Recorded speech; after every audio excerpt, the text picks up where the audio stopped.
आखिरकार मुराद बोल ही पड़ा अपनी माँ के सामने। आखिर उसने अपनी बीवी की साइड ले ही ली। वो अपनी माँ से कहता है कि अब बस बहुत हो गया, बहुत बर्दाश्त कर ली मैंने आप सबकी बातें। अब किसी ने भी मेरी बीवी की तरफ मैली आंख से देखा तो मैं उसे नहीं छोड़ूंगा, चाहे वो मेरे भाई ही क्यों ना हो। अस्सलाम वालेकुम दोस्तों, ड्रामा सीरियल नूरजहां की आने वाली एपिसोड में आप देखने वाले हैं कि सफीना नूरबानो के पास आती है और नूरबानो से कहती है कि नूरबानो तुम ठीक तो हो, मुझे सब कुछ बताओ, आखिर ये सब कैसे हुआ और हुनैन ने ये सब क्यों किया। तो नूरबानो जवाब देती है कि मैं ठीक हूँ, ये हुनैन भाई ने अच्छा नहीं किया, उन्होंने अपनी हद पार किया है, अब उन्हें इस गलती का जवाब तो जरूर मिलेगा। वो जैसा मेरे साथ सलूक करेंगे मैं भी उनके साथ वैसा ही सलूक करूंगी। अगर नूरजहां और उसके बेटे मेरे साथ दुश्मनी निभाना चाहते हैं तो मुझे भी कोई एतराज नहीं है। अगर उन्हें इस घर के अमन सुकून की कोई परवाह नहीं तो मैं क्यों परवाह करूं। अब मैं भी अपनी दुश्मनी निभाऊंगी। अगर वो मेरे साथ कुछ गलत करेंगे तो मैं भी इसका मुंह तोड़ जवाब दूंगी, मैं खामोश नहीं बैठूंगी।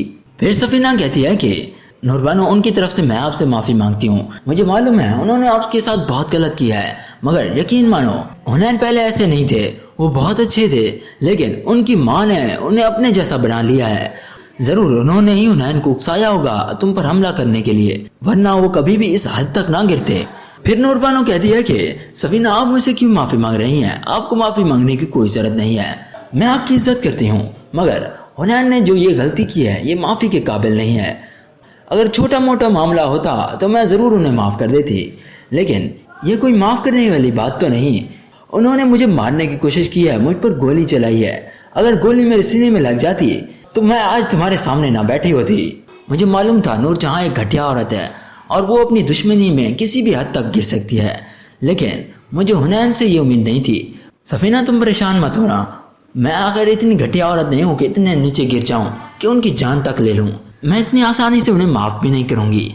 जबकि दूसरी तरफ माम अपने शौहर सफीर से कहती है कि अब बस बहुत हो गया, अब मैं मजीद इस घर में नहीं रह सकती। ये घर नहीं बल्कि एक लड़ाई का मैदान है जहाँ पर हर वक्त लड़ाई चलती रहती है, झगड़े होते हैं। मैं तंग आ चुकी हूँ ऐसे माहौल से, कभी किसी का झगड़ा कभी किसका झगड़ा, अब मुझसे और बर्दाश्त नहीं होती। हम अलग घर में शिफ्ट हो रहे हैं और बस मुझे कुछ नहीं सुनना, आपको ये मेरी बात माननी होगी। घर के फर्द एक दूसरे पर गोलियां चला रहे हैं और भाई भाई से लड़ रहा है, अगर यहाँ पर रहने का क्या फायदा।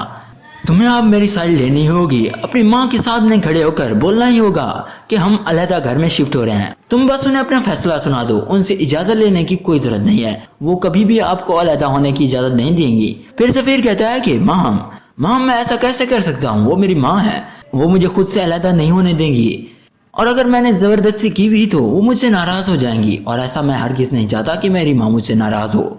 माम इस वक्त सब घर में कितने परेशान हैं, अगर मैंने इस वक्त ये बात कर दी तो अम्मी जान और भी परेशान हो जाएंगी, और मैं ऐसा हरगिज नहीं चाहूंगा। इसके बाद मुराद अपनी माँ के पास जाता है और उनसे कहता है कि मुझे लगता है कि मैंने आपके साथ बदतमीजी कर ली, मुझे ऐसा नहीं करना चाहिए था, लेकिन इसका हरगिज ये मतलब नहीं कि मैं उस वक्त गलत था, मैं हक पर था। उस वक्त आपको बजाय मुझे बातें सुनाने के अगर आप हुनैन भाई को पहले ही समझा देती तो ये नौबत ना आती, इसमें आपकी भी गलती है। फिर नूरजहां कहती है कि अब माफी मांगने का क्या फायदा, और वैसे भी ये तुम्हारी जुबान नहीं बल्कि तुम्हारी बीवी की जुबान है, तुम अपनी समझ खो चुके हो, अब जैसा तुमसे तुम्हारी बीवी कहती है वैसा ही हम सबसे बर्ताव करते हो।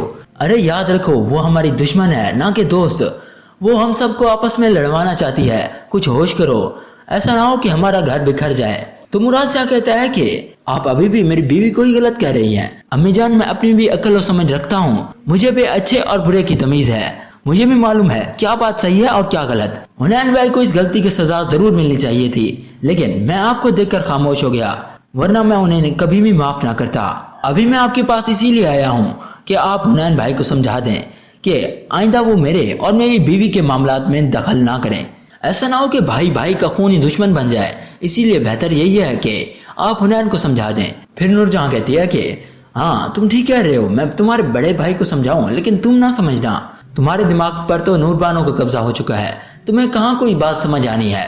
फिर मुराद शाह कहता है कि मैंने जो बात करनी थी कर ली, अब आपके बस में है, अगर आप इस घर को बचाना चाहती हैं तो आप हुनैन भाई को समझा दें। इसके बाद नूरजहां को एहसास होता है कि उसने ये बहुत ही बड़ा कदम उठाया है और इस कदम के बाद उसका बेटा मुराद शाह उसके हाथों से निकल गया है, अब वो उसकी कोई बात नहीं मानेगा।